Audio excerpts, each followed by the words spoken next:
Senhoras e senhores, sejam bem-vindos à Conferência Internacional Dimensões de Movimento Transnacional, Fethullah Gülen e o Hizmet. Essa conferência é realizada pelo Centro Cultural Brasil-Turquia, em parceria com instituições brasileiras e com a Universidade de São Paulo, através da Pró-Reitoria de Cultura e de Extensão. Anuncio também que essa conferência está sendo transmitida ao vivo no site da USP e no site do evento www.conferenciasobrehizmet.com.br. Para fazer a abertura da conferência, nós convidamos o professor Marcelo de Andrade Romero, pró-reitor de Cultura e Extensão Universitária da USP.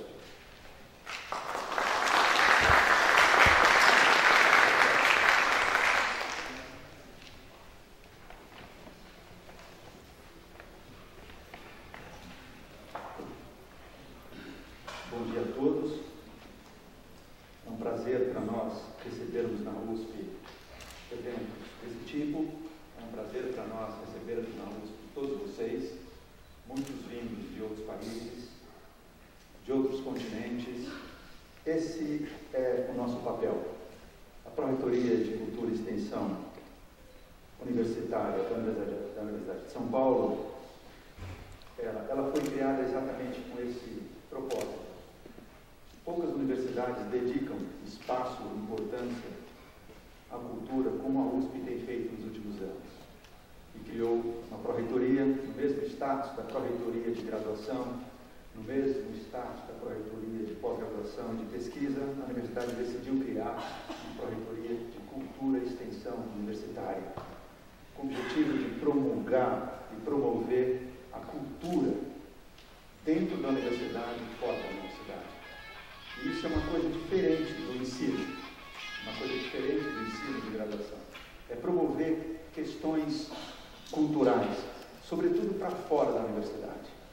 Nós temos 11 diferentes órgãos na Pró-Reitoria, envolvendo milhares de alunos em atividades de extensão para além dos muros da universidade, na sociedade ao redor, e principalmente na sociedade muito próxima dos muros desse campus. Para aqueles que estão nos visitando pela primeira vez, a Universidade de São Paulo é a maior universidade pública do Brasil e ela tem 14 campos, ou campi, espalhados no estado de São Paulo e mais centros de pesquisa em áreas específicas, junto ao mar, tratando de biologia e outras coisas. E esse campus é o principal campus, é o maior deles, e quem tiver tempo de visitar, sobretudo os estrangeiros, eu aconselho fortemente uma visita aqui ao redor. O tema tratado nesse evento, a gente não pode negar a importância dele. Eu ressaltei alguns tópicos aqui, que é realmente a promoção da educação transformando vidas, a promoção do diálogo interreligioso, um aspecto extremamente importante nos dias de hoje, a promoção da harmonia entre ciência e religião, uma questão também extremamente importante nos dias de hoje. Todas essas questões são discutidas na Universidade de São Paulo, nos seus cursos. Então, é por isso que a Pró-Reitoria e a Universidade de São Paulo abrigou esse evento. Porque essas questões são questões relevantes, mormente nos dias de hoje, são discutidas nos nossos cursos, e nós temos interesse de saber a posição de outros pensadores a respeito disso, como outras culturas enxergam esse tópico, como outras culturas fazem o cruzamento desses conceitos. Por isso foi importante para nós sediarmos esse evento na universidade. Eu agradeço o Centro Cultural Brasil-Turquia, na pessoa do Mustafa, que nos convidou, que tem sistematicamente convidado a universidade para participar dos seus eventos no Centro Cultural Brasil-Turquia. Nós, sempre que possível, atendemos a esses convites. Também agradeço muito a presença dos palestrantes internacionais. Eu acho que eu tive a oportunidade de conversar com quase todos. Muito bem-vindos ao Brasil, muito bem-vindos à cidade de São Paulo, muito bem-vindos à Universidade de São Paulo. A cidade de São Paulo pode não ser a cidade mais bonita do Brasil, mas com certeza é o maior centro econômico e de negócios do nosso país. Então, realmente é um centro que merece ser visitado. Eu desejo a todos um excelente evento, espero que vocês aproveitem a nossa universidade. Vocês estão num prédio belíssimo, do meu ponto de vista, talvez não seja do ponto de vista de todos, mas eu sou arquiteto, então eu sinto que tem que dizer isso. Esse auditório é um dos auditórios mais aconchegantes da nossa universidade, então também foi muito bom nós termos concedido esse auditório para esse evento e conseguido a agenda para que esse evento ocorresse nesse auditório. Então eu desejo a todos vocês excelentes discussões e mais uma vez agradeço a presença de todos, que muito honra a Universidade de São Paulo. Muito obrigado.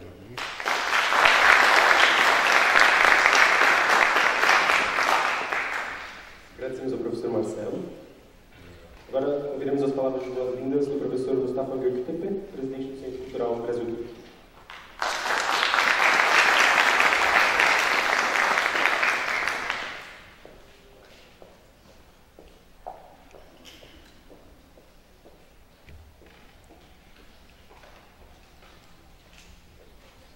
Bom dia.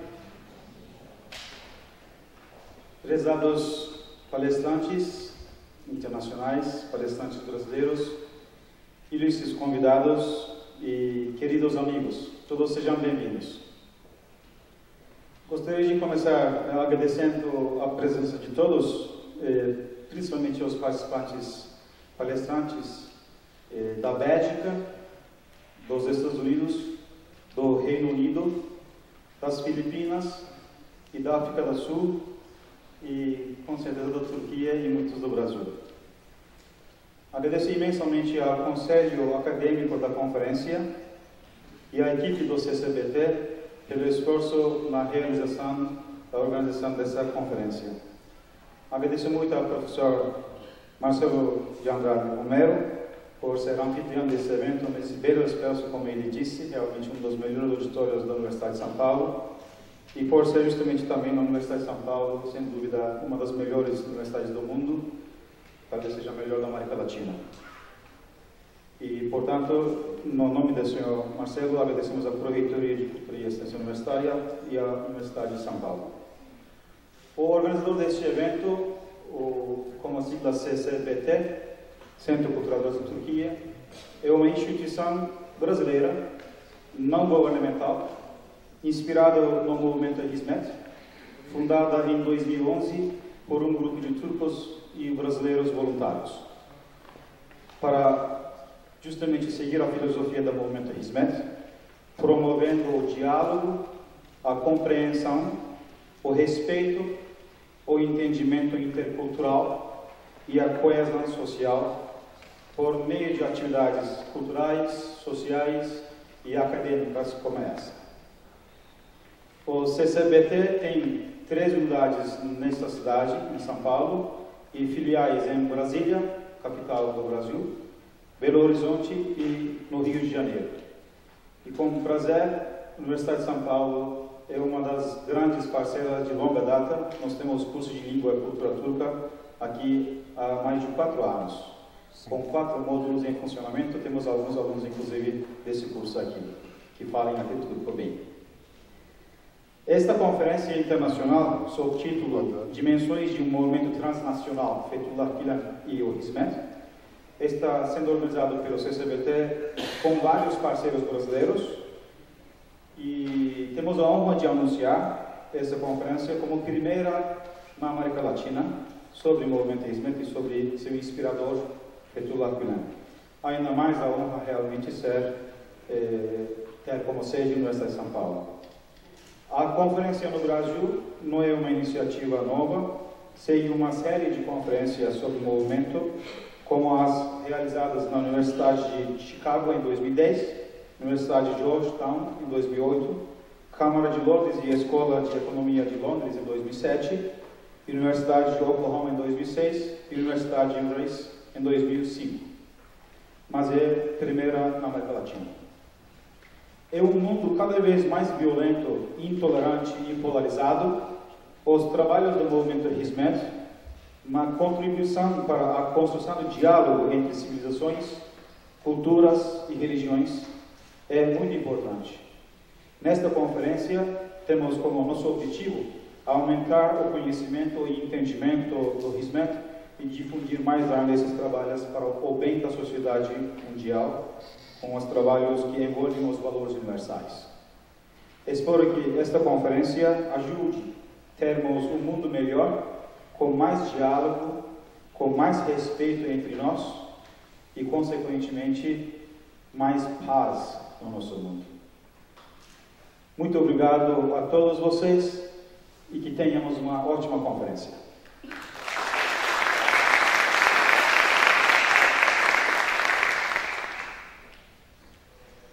Agradeço ao professor Mustafa. Para dar as boas-vindas em nome do Conselho Acadêmico da Conferência, convidamos a professora Monique Sorrachel.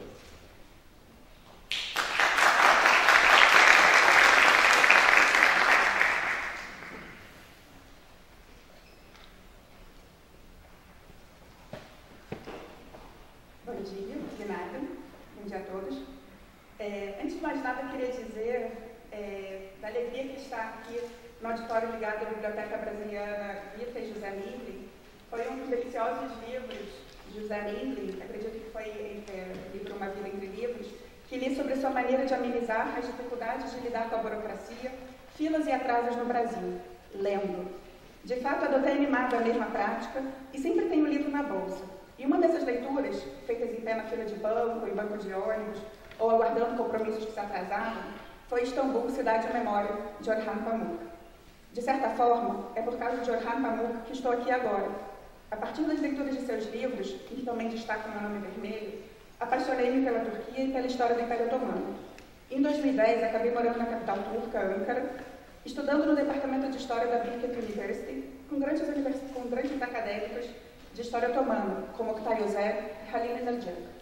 Viajei largamente pelo país, que passou a contar com meu profundo afeto, e em grande medida pela ampla hospitalidade que encontrei em todos os campos com que andei. A minha tese de doutorado, que foi defendida em 2012 no Programa de Pós-Graduação em História, Política e Bens Culturais da Fundação Getúlio Vargas, foi sobre os contrastes e conexões entre o Brasil e o Império Otomano, entre 1850 e 1919, esses impérios periféricos de então. E para traduzir parte da documentação escrita em turco-otomano, contei com a ajuda do Centro Cultural Brasil-Turquia, nas figuras do Sr. Bayram e Mustafa Göktepe. Essa ajuda passou de encontros eventuais, até que em 2015 passei de fato a integrar o Conselho Acadêmico do CCBT, acompanhada de amigos queridos e competentes, como os professores Paulo Gabriel Luda Rocha Pinto e Guilherme Casarões, entre outros. Feita essa breve apresentação sobre a minha conexão com o braço brasileiro do movimento Hizmet, que será debatido ao longo do dia a partir de diversas lentes, queria falar algumas palavras sobre a história do Império Otomano e da Turquia contemporânea, que tanto se conectam com esse grupo em questão. O Império Otomano, que existiu de 1299 a 1922, foi um dos mais longevos e vastos impérios da história, e que, infelizmente, é ainda menos conhecido do que se deveria aqui no Brasil.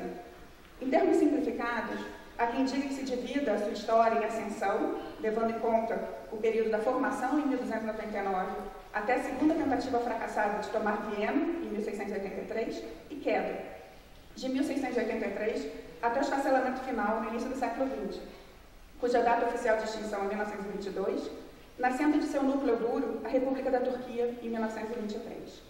A história otomana, na realidade, ela é bem mais complexa, com muitas idas e vindas, do que essa divisão temporal simplista, e muito interessante sob diversos aspectos. Por um lado, é um caso de império com uma variada formação, uma forma variada de dominação, de presença mais direta a domínio bastante frouxo, acatando lideranças e tradições locais em grande medida, o que explica talvez essa longevidade desse império. Por outro lado, foi um império com amplas conexões e relações com diversas regiões do mundo. Tanto mantinha relações com as cidades-estados europeias como Veneza e Florença, desde os primórdios, como também teceu importantes relações com França, Inglaterra, Império Habsburgo, por vezes se aliando a um contra os outros, fazendo, portanto, parte da lógica da política europeia desde meados do século XVI. Admirava e temia o Império Persa, de quem pegava emprestado termos do idioma e inspirava-se na arquitetura e nas artes, sobretudo na azulejaria, miniaturas e tapeçaria. Relacionava-se e também guerreava com os russos, para quem perderam importantes territórios nas bordas do Mar Negro e de quem receberam inúmeros refugiados muçulmanos, sobretudo circassianos. Acompanhavam de perto os desdobramentos políticos e militares do Japão, sobretudo ao longo do século XIX, olhando em especial como exemplo a ser seguido de entidade não ocidental que conseguia se transformar a ponto de peitar e mesmo vencer potências europeias, ao mesmo tempo que mantinha um ethos oriental. A meu ver, porém, a história otomana é em especial importante por se tratar de um período da história islâmica, lembrando que a partir de 1517, os sultões otomanos passaram também a ser califas, com legitimidade sobre o mundo islâmico sunita. De ampla convivência entre muçulmanos e povos do livro, judeus e cristãos. Não ousaria idealizar dizendo que todos eram tratados como iguais, porque seria inverdade, mas o termo mais correto seria o que é empregado pelo professor Paulo Gabriel, o de uma acomodação hierárquica, expressa nas figuras dos milês. Judeus, com sua ampla diversidade interna, que incluía judeus romaniot, que eram judeus de fala grega e presentes em terras tomadas pelos otomanos dos bizantinos, Sefaradim, os judeus expulsos da Península Ibérica, Mizrahim, os judeus de identidade árabe, e mesmo cismáticos, como caraítas e dônimes, viveram com razoável tranquilidade e autonomia em terras otomanas por boa parte da história do domínio de Constantinopla. A situação não foi muito diferente para os cristãos. Ortodoxos gregos mantiveram seu patriarcado em Constantinopla, onde, aliás, ainda perdura, no bairro de Fener, assim como ortodoxos armênios viveram sem grandes sobressaltos por séculos, tanto em Constantinopla como em parte da Anatólia. O mesmo se dando para cristãos levantinos, como maronitas, melquitas, coptas e mesmo protestantes, que afluíram para terras otomanas no século XIX, em projetos missionários que deixaram marcas importantes até os dias atuais, sobretudo na forma de universidades e escolas. Dessa breve explanação sobre a história do Império Otomano, portanto, ressalto que se inteirar desse passado nos ajuda a entender outras formas imperiais de poder que não a europeia, bem como outras conexões do mundo que não as centradas no Ocidente. Essas questões são essenciais nos dias atuais, em que tanto se ressalta a importância de provincializar as relações internacionais e a história internacional, colocando o Ocidente, sem necessariamente desmerecê-lo, em perspectiva. Essa questão é especialmente cara para a chamada história global, abordagem histórica que ganha atenção e força nos últimos tempos no Brasil também, com a qual particularmente me identifico e faço parte do grupo de acadêmicos que procura difundi-la. Já no que diz respeito à pluralidade religiosa do passado otomano, ela é importante de se frisar, não só para ajudar a ampliar a visão da história islâmica, para além de reducionismos e essencializações que ganham força nos últimos tempos, em que quase que se entendem como sinônimos Islã e intolerância ou Islã e radicalismo. Ela também pode ser útil de ser ressaltada para a própria República da Turquia, que, como dito, se estabeleceu em 1923 e que teve na figura de Mustafa Kemal Atatürk a de seu fundador. A Turquia, que nasceu dos escombros do Império Otomano, depois de custosa guerra, deixou de ser plural em termos religiosos, passando a ser composta de 99% da sua população muçulmana. Ela, porém, ainda abriga importantes minorias, como a judaica, simbólicos sítios históricos, como as basílicas de Hagia Sofia e Cora, que foram tornadas mesquitas e hoje museus, a Casa de Maria, próxima a Éfeso, e as cidades subterrâneas cristãs da Capadócia, e que se projeta como uma ponte entre mundos e civilizações. Mais do que uma retórica de marketing que ajude a República da Turquia a integrar a União Europeia, por exemplo, a pluralidade e tolerância de seu passado poderiam ser revocados a fim de atenuar, ou mesmo vencer os radicalismos e as polarizações dos últimos tempos. A República da Turquia em breve comemorará seu centenário. Trata-se de um Estado com rico passado, mas importante localização geoestratégica, seja por conta dos seus estreitos, que permitem acesso de países como a Rússia às águas quentes do Mediterrâneo, ou por suas fronteiras. No passado, o fato da Turquia ter fronteiras com repúblicas soviéticas, como a Geórgia e a Armênia, bem como países da órbita russa, como a Bulgária, faziam do país importante integrante da OTAN e mesmo alvo do Plano Marshall. Atualmente, por sua fronteira com a Síria, adentra no território milhões de refugiados que ali se abrigaram, o que dali buscam melhores condições de vida na Europa, seja pelas fronteiras secas com a Grécia e com a Bulgária, ou pelo mar. A Turquia debate internamente se alterará sua forma de governo, de parlamentarista para presidencialista. Rediscute também seu lugar no mundo e, portanto, sua política externa. muda em grande medida parte da sua educação e emudece parte significativa da mídia. Vive um momento difícil de se acompanhar por quem ali viveu e desenvolveu afeto pelo país, justamente calcado no conhecimento do quão plural e rico é seu passado e quanto maior uma divulgação e discussão a respeito deste nos ajudariam a lidar melhor com a complexidade do ambiente internacional atual. Enfim, temos muito que aprender sobre a história do Império Otomano e da República da Turquia e das atividades de muitos dos seus nacionais pelo mundo. Penso que essa conferência se mostrará uma excelente oportunidade para tanto. Teşekkür ederim, obrigada e boa conferência a todos.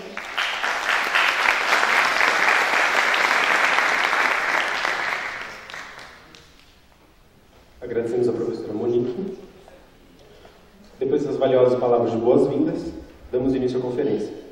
Convidamos o keynote speaker, o orador principal da conferência, professor Alp Aslandoğan.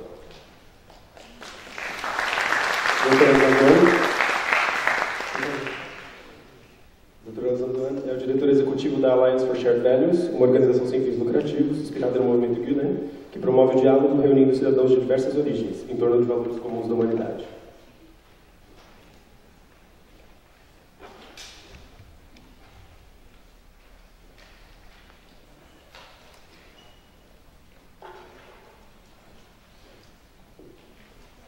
Bom dia, good morning and günaydın. I was given an impossible task by the organizers and Mr. Mustafa Gültepe in particular to share with you the story of Hizmet movement with its core values, activities, and brief history in 15 minutes. But I was reassured this morning, I confirmed with him that my minutes are actually Turkish minutes, so each corresponds to about 2.5 minutes. So I will be all right. But before I start that, I'd like to pose two questions to you. Do you ever ponder,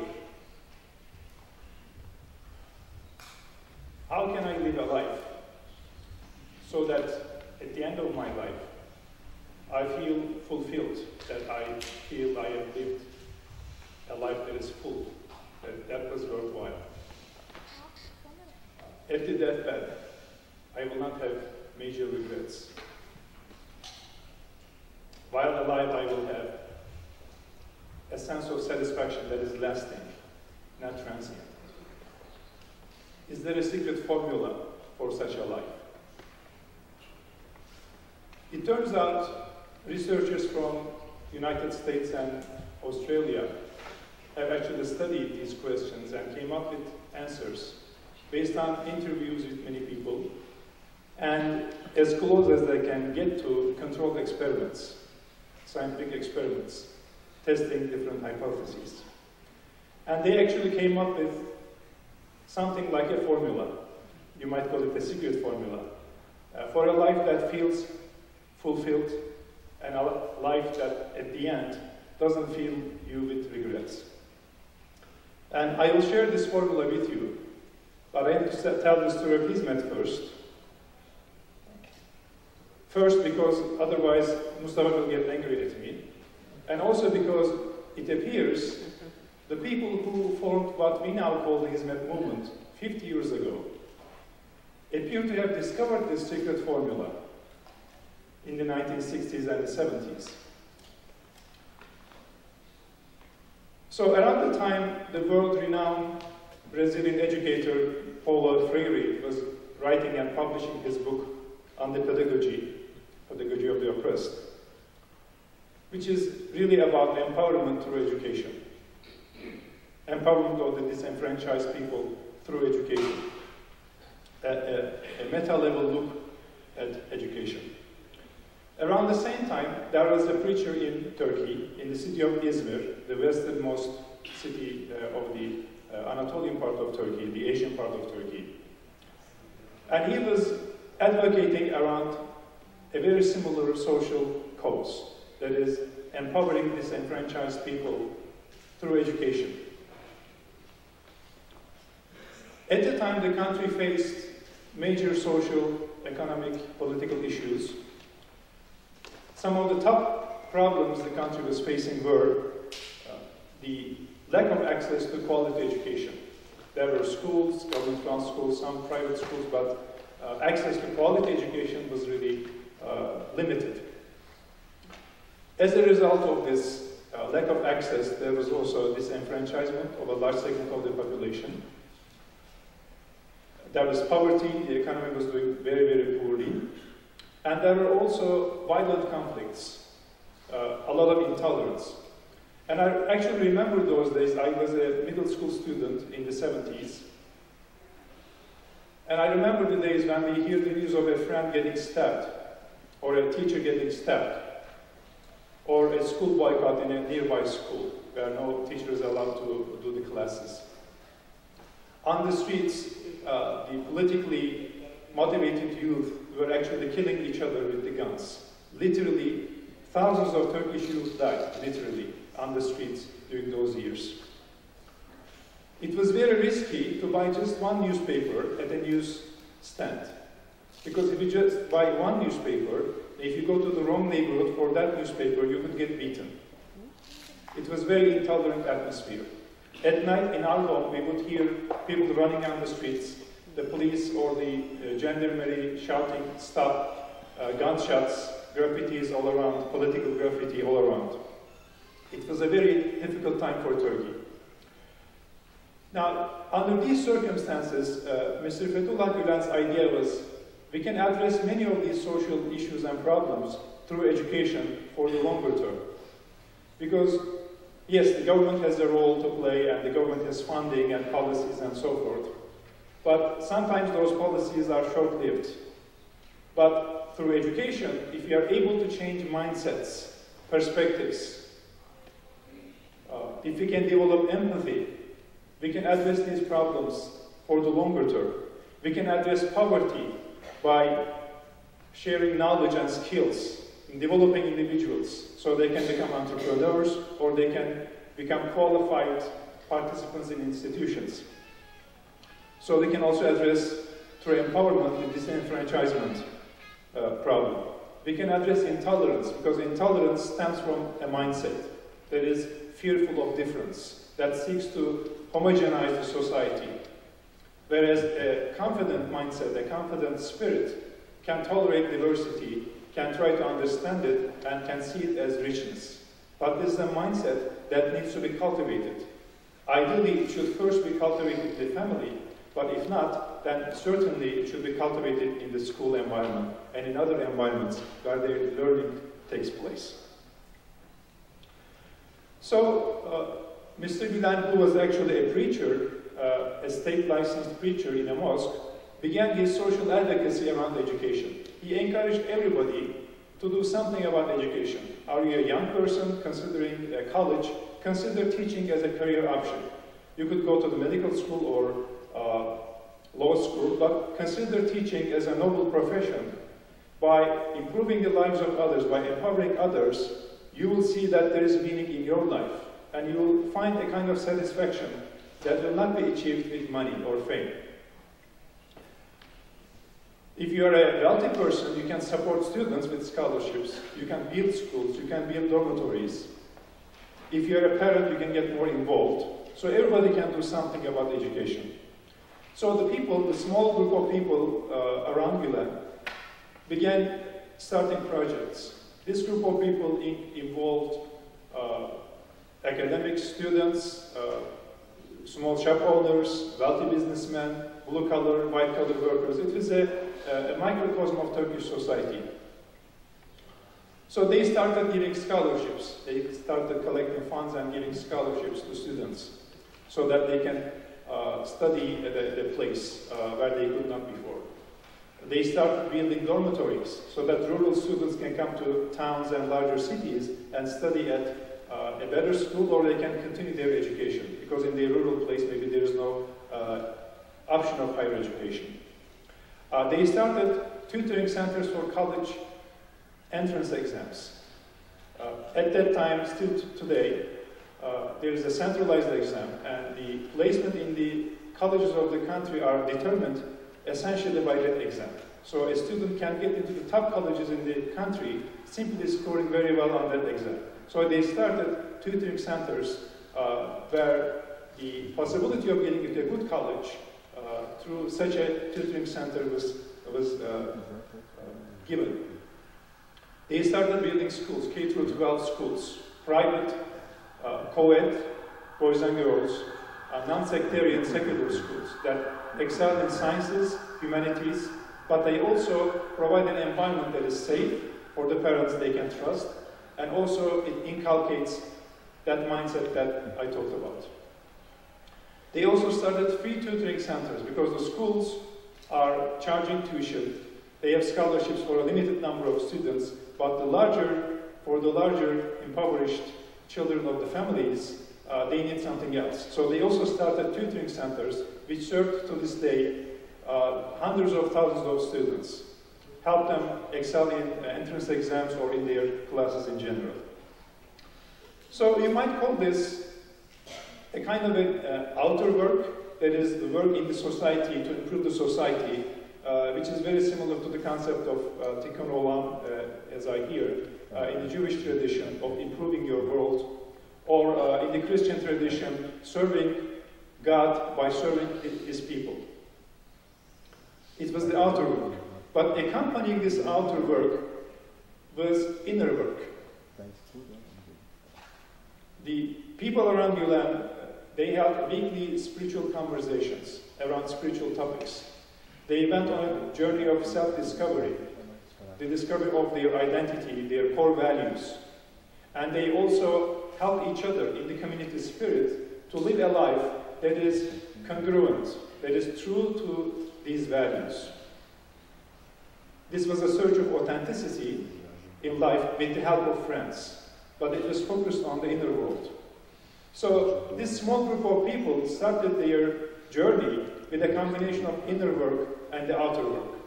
Inner personal spiritual growth, the search for authenticity, and the struggle for authenticity in life, living a life that is not necessarily approved by everybody, but your heart feels that that is the right life to live.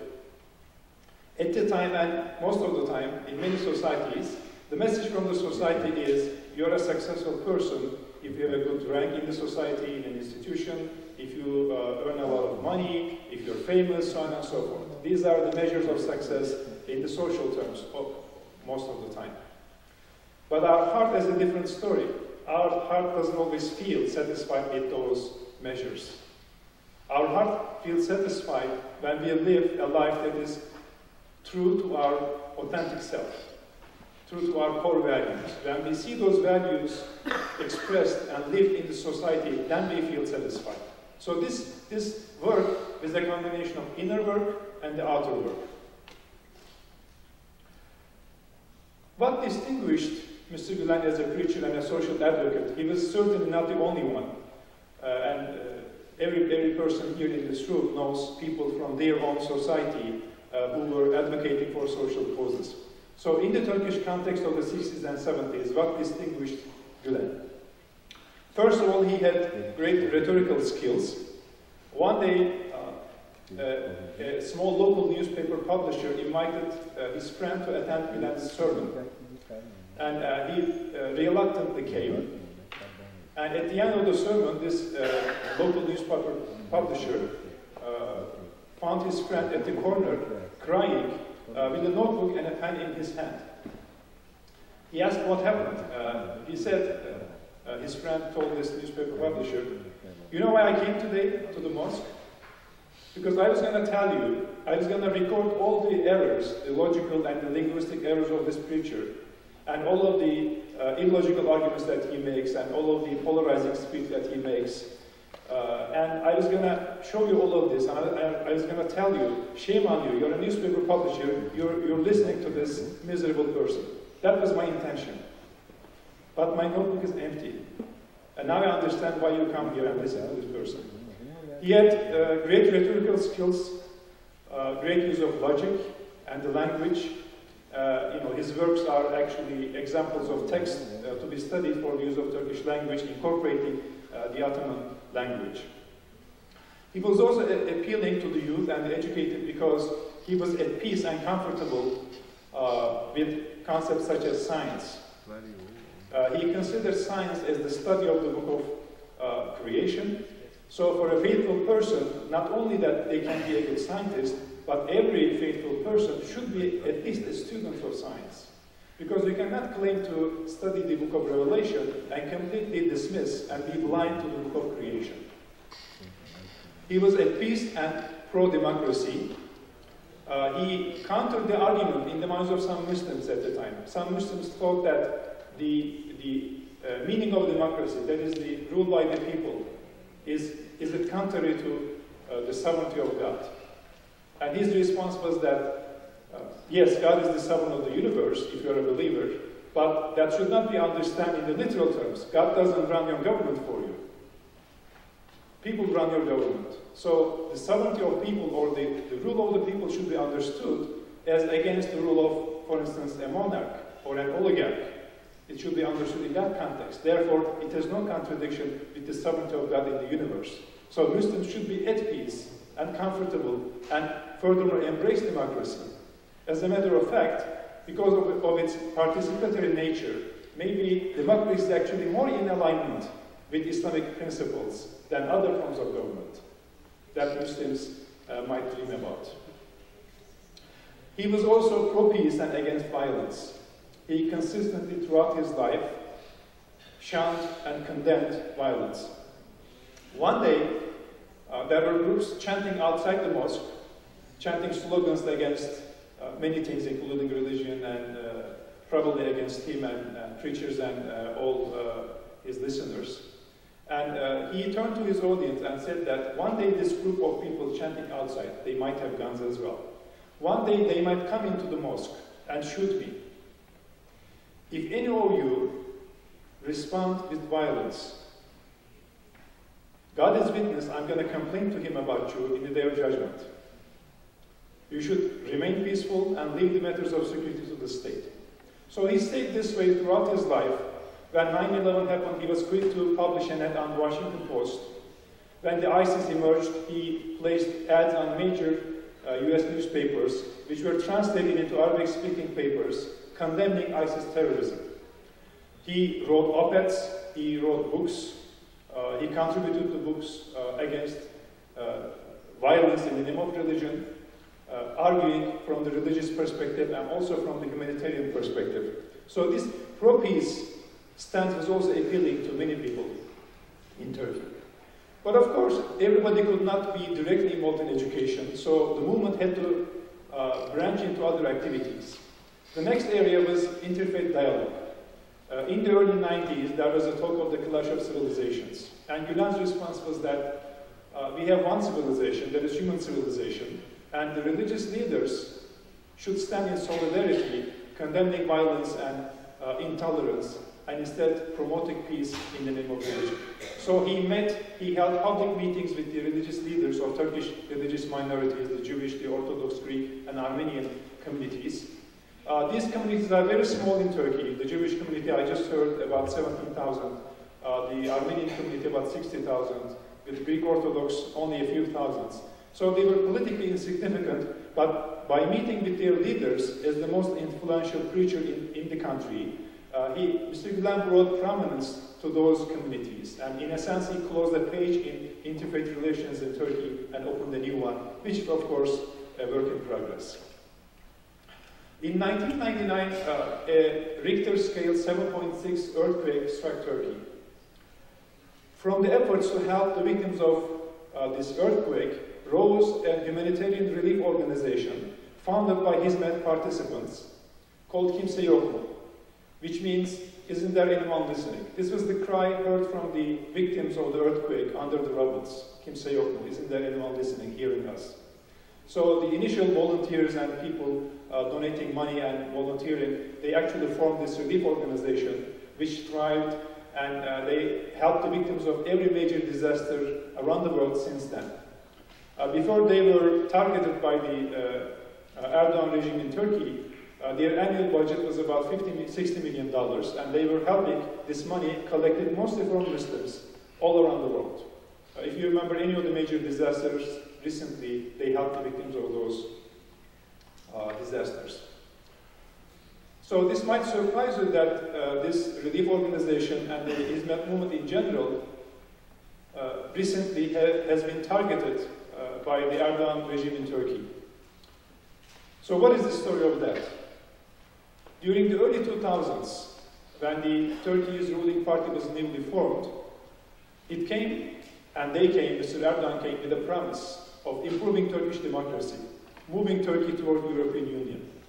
For the first term, they delivered on their promises. They made many reforms in compliance with European Union requests or demands, which helped Turkish democracy a lot. But in their second term, this progress stalled, and something strange happened after their third election victory. They began winding back all of the democratic gains of the past decade. Namely, they came to power promising stopping government profiling citizens on political terms. This person votes for this party, this person buys this newspaper, that person sends their kid to this school, kind of profiling was going on for a long time. The ruling party at the time promised to stop this, only to reveal later that they kept going, only in different terms. They began putting pressure on the media, trying to silence every critical voice. They countered the peaceful protesters with police brutality, especially in 2013. Some of you might have seen the Gezi Park protest in the news. They empowered the intelligence service and gave them a lot of immunity. So the members of the intelligence service could do any operation and they could not be charged, even for torture. Only the director could be charged, that with the permission of the Prime Minister. So they became essentially immune for anything that they could do. But most importantly, Prime Minister at the time, Mr. Erdogan, expressed his desire for an executive presidency. Turkey already had a president, but it was a less powerful position compared to the Prime Minister. The Prime Minister was the chief executive officer of the country. He was seeking a system where there is going to be one president, no Prime Minister. The president's cabinet will not need approval from the Congress. There's going to be no congressional investigation into the executive branch. And the president could abolish the parliament anytime he wanted. This is essentially a regime of elected autocracy. So neither Hizmet folks nor their other allies could support such an idea. So a split occurred between Hizmet, the liberals, and some of the Kurds and the ruling party after 2011. This made Prime Minister Erdogan very angry. He was especially angry with Hizmet movement because it was part of what he considered his constituency. There were other groups, large segments of population who did not vote for him, but he expected the conservative Muslims to always vote for him. So the departure of Hizmet movement and the critical voice coming from Hizmet movement was more damaging in his eyes. So he began a campaign to oppress and then repress Hizmet movement. And a golden opportunity occurred in 2013 in the form of a public corruption probe. Mr. Erdogan immediately blamed this probe on Hizmet sympathizers in the judiciary, although in the judiciary there were many other people who didn't like him, but Hizmet was a convenient scapegoat. You might remember, for those who study European history, how a small group is labeled as public enemy number one. They are scapegoated to justify authoritarianism. This is exactly what happened. To justify the increasing authoritarianism, Hizmet in Turkey was used as a scapegoat, and a witch hunt started. So this witch hunt cost people a lot so far. Some people lost their businesses were confiscated. Many people had to leave the country. Some families were separated. For instance, a family household, a businessman, for instance, would bring his family outside of Turkey, and then he would return to sell his business and he would get arrested, so the family would be separated. Or the businessman would leave the country, hoping that the wife and the children would follow him, and at the exit gate, the agents would stamp the wife's passport so they could not leave the country, separating the family. They have detained thousands of people, they have jailed hundreds of people, including housewives. Their only crime is to help with a charitable project, nothing else, or affiliation with the movement, which is an ambiguous term. So this is what's going on right now. It is very serious. The Kurds in Turkey are suffering for a similar reason. Hizmet movement participants are suffering, and it is resembling the periods in European history of the pre-genocidal times. Short of directly killing people, which also occurs in some instances, every other action, oppressive action by the government is being taken. But I don't want to end on this negative note because I have promised to you that I'm going to share this secret formula with you for a life that feels satisfied in a lasting sense, for a life that feels fulfilled, that you feel like I have lived my life at the end of my life, and for a life that doesn't leave you with regrets, major regrets. It turns out some researchers studied these questions. One of them is Professor Martin Seligman, the former chairman of the American Psychological Association. He formulated what he found in an acronym called PERMA, P-E-R-M-A. So what he tells us is that a fulfilled life consists of these elements. The first element is the least important. The other four elements are more important. The first element is positive emotion. We all want to feel happy and joyful. That is positive emotion. The problem with positive emotion is it is 50% genetically determined. Everybody has a range of positive emotion. You can only reach the top of your range. That is genetic. The second problem is it's transient. Because of the concept of the hedonic adaptation, anything that gives you positive emotion is not likely to last for very long. But the other four elements of the PERMA formula, E-R-M-A, are lasting. That is engagement, E, engagement, R, relationships, that is positive relationships, M, meaning, and A, achievement. So these elements, if you are engaged in an activity that is meaningful with your friends, and you see that your efforts produce fruit, you achieve something, then this form of achievement, this form of activity actually has a lasting impact on your life. You feel fulfilled with your life. Now, going back to the story of Hizmet, you realize that that was exactly what they were actually doing. With their friends, in a community spirit, engaging in a meaningful activity that is empowering the other people, improving the lives of other people, and seeing that their efforts produce fruit in the form of schools, dormitories, scholarships, so on and so forth.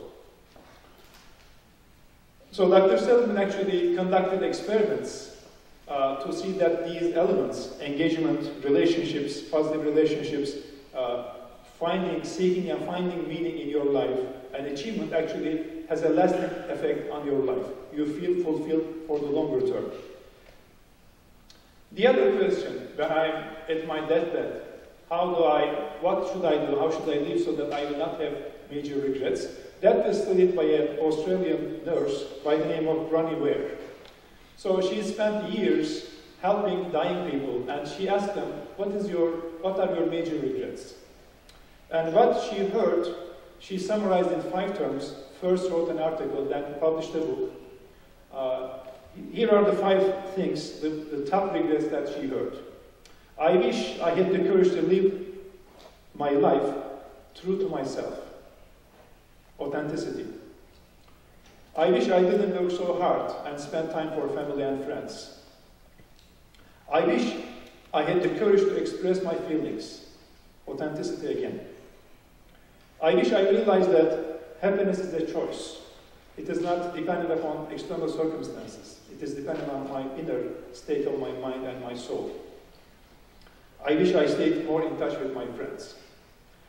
So the secret formula, it turns out, for a fulfilled life and satisfied life, that is, seeking your deeper values, staying true to them in your life, which is difficult, so you do that with the help of your friends, helping improve the lives of others, engaging in meaningful projects, and making sure that they produce fruit and you achieve something.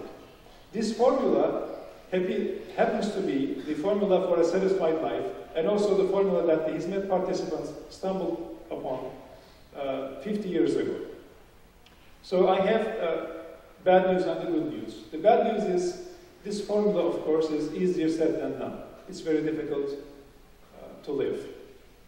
Just think about authenticity. Who has the courage to really search deep inside and identify their experiences, what they produced, what their programming is, what their true core values are, and what would it take to express them and to live a life that is true to those values?